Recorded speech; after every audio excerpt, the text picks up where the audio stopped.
This is my first video up. I literally fucking recorded myself for 3 minutes fucking yapping about this fight. But there was a fucking stupid ass sound playing, so my recording didn't get saved. So basically I'm gonna recap July, like all the fights, not all the fights in July, but the UFC as a whole in July. I'm pick 2 or 3 fights that I thought stood out from every card, and yeah. And then at the end I'm gonna give the UFC as a whole a rating for July. Okay, the first fight I'm gonna kind of recap is Stephen Thompson against Gabriel Bonfim. Bonfim, I don't know his fucking name. I thought this was a clear fucking robbery. If you thought this motherfucker Gabriel beat Stephen Thompson, you're fucking delusional. I thought Stephen Thompson was busier on the feet. I mean, I thought he would just outclass him on the feet. To be honest, he was a little too tricky. He was a little too just doing a little too much. He was just more active. This guy, buddy, right here, should be fucking ashamed of taking a fucking 40-something-year-old to a split decision. While I thought he lost. I thought I had Stephen Thompson at 29-28. But yeah, I mean, there's nothing much you can do. I mean, Stephen Thompson is lucky a fucking dog. If I had that fucking cut on my shin, I'd be crying like a little bitch and tap. But yeah, next fight on the card that I want to bring up is Derek Lewis against Tashin Teixeira. Kind of a controversial one. But before that, if you had Tashin fucking Teixeira beating Derek Lewis after a win over Justin Tafa, are we serious right now? Let's be fucking real. I mean, I had Derek Lewis scorching this man. I mean, it was kind of controversial because of the stoppage, which I get it, but at the end of the day, Teixeira had to grab the cage, try to get up. I mean, come on, like that's blatantly cheating. That's cheating if you're not fucking, you know what? If you know, you know. But for a Brazilian, that's not gonna work. I thought the ref could have like stopped it, maybe took out a point, maybe like a fair warning, maybe let it play out a little more. But hey, man, if you have to fucking cheat to stop from getting finished, then hey, I think the ref made the right decision then. But yeah, Derek Lewis got it done. The card back on its own. I think the prelims were pretty good. I started watching from Junior Top against Tuco Tokos. Mostly because I have a JOB. Maybe that's for a little bit of you guys, but yeah. I mean, this fight was pretty good. I mean, yeah, I'll give it maybe like a 7 out of 10. The main event was a little better, and then the co-main went the other way. I'll give it maybe like 8 out of 10, but yeah. Alright then, moving on to Poirier against Holloway. That card was on, that was UFC 318, July 19th, sorry. This isn't really a fight I wanted to go over, but because this was even a fucking fight. Robert Valentine, you're probably gonna get cut, to be honest, bro. Like, I don't know how much you get paid, but bro, fight back, like, motherfucker was like, oh, come here, and bro got his shit rocked. Right here it says 19 significant strikes to 2. I mean, this guy, Gautier, was just in total control. He's a fucking beast, and yeah, it wasn't even a fight, but it's like I gotta go over. Alright, moving up the card. If you know anything about these two, you know they fought at a casino or hotel, some shit like that. So this was like their way of dealing with it, or you know, ending the beef or whatever. But yeah, this was a fun one, right? I mean, as you can see on the screen, it says 115 total significant strikes. I mean, 109 significant strikes to 111. These two going back and forth, but Brendan was just doing a little too much, playing a little cleaner. Marvin Vettori doesn't have anything except for the 1-1-2. He'll switch up to a 2-1. If you're watching that Meguru while this fight was going on, you'll be laughing because she was doing his best Vettori impression. I mean, this was a fun one. But I wanted Vettori to win, but fucking Brendan was just a little busier landing the cleaner shots. I mean, Marvin Vettori, bro, like, you've been training like forever, haven't you? Like, broken him into a jab and a fucking cross, like, dog. Switch it up, go for a takedown, chew up the legs, maybe body shots. I don't know, man. But that's all I have to say about this fight. It was a pretty fun one. I had Brendan Allen 29-28. Next was personally the fight of the night for me was D-Rod against Holland. I personally leading up to this fight had Holland scorching D-Rod.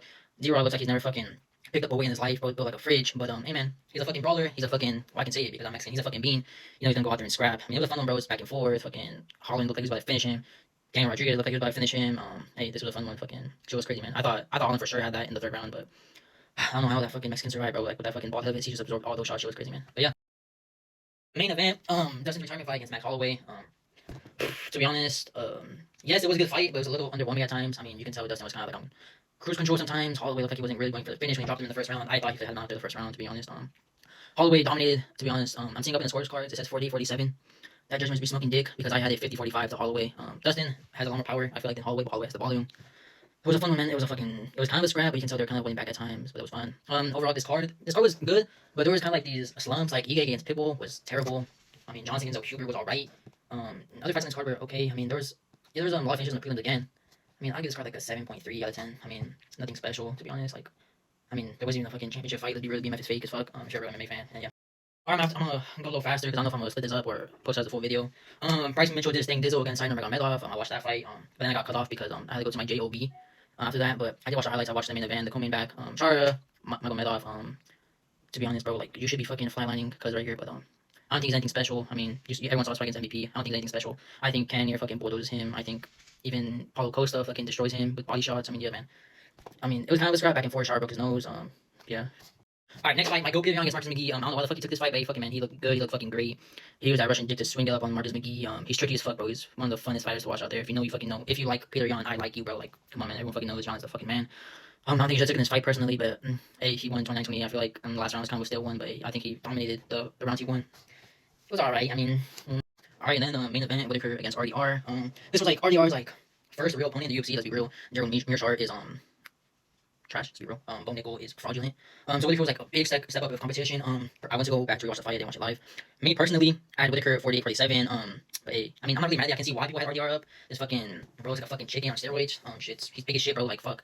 RDR is really fucking busy in the clinch. There was a knee to the body. Whitaker rock fucking buddy shit in the third round, I think, or the second, third round. But hey man, look at the score strikes. 70 to 192. She was just busier. Me, like I said, I had Whitaker, but I thought Whitaker was gonna starch him. Like I thought Blaze gonna put him in the casket, fucking send him back to the 1FC. But RDR did his thing. I'm not really mad at it. I mean, look at the control time. Yeah, I mean the event as a whole. Honestly, I only watched from the Steven Nguyen fight up until Krylov against Guskov, and then I had to go to WORK. I mean, there was a couple finishes, some decisions. I think the card was maybe like a 6 out of 10. I mean, the main card was okay, wasn't nothing special. Sometimes the Whitaker against the Ritter fight was a little stale. But yeah, man. But overall, I think the UFC in July, I mean, it was pretty good, but there was even like a real championship fight on the line. There wasn't like someone defending a belt, someone competing for a belt, a real belt, not the BMF belt. If the BMF belt was real, Ilya would have it right now, and not fucking Holloway. But anyways, I mean, it wasn't anything special to UFC this month, but also wasn't trash. I'll give you maybe like a 7.1, 7.2 out of 10. I think next month should be better. Let me know if you guys want me to keep. Oh, this is my first video, but let me know if you guys want me to do these monthly recaps. It's just a yapathon, to be honest. I'll probably post my predictions for next week's card. But I don't think there's even a main event. Wait, is there? I don't think the main event is even there, but hey man, yeah, let me know.